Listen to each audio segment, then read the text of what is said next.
सब हमारी वजह से हुआ है। वो मर गया हमारी वजह से। ऐसा मत कहो नवाल, तुम्हें आराम की जरूरत है। ख्वाब में फरहत को देखा है मैंने। डेज़ी की बात कर रहा था वो।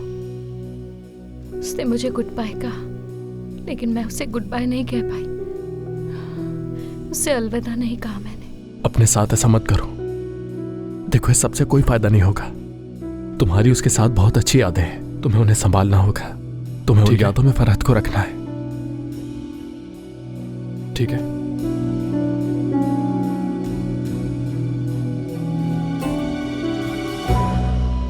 मैंने ऊपर बिस्तर लगा दिया है, तुम वहां जाके सो सकती हो। आप सो जाएं अपनी जगह पर। अरे नहीं नहीं, मुझे तो कहीं भी सोने की आदत है। और हाँ, वहां फ्रिज में खाना रखा हुआ है, तुम्हें अगर भूख लगे तो कुछ भी निकाल के खा लेना। शुक्रिया, मगर मुझे भूख नहीं लगी।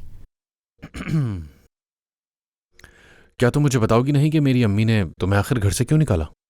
छोड़ें, कोई भी पाबंद नहीं होता कि किसी पर एहसान करे। वैसे आपका शुक्रिया, आपने आज मेरे लिए वो किया जो किसी ने नहीं किया।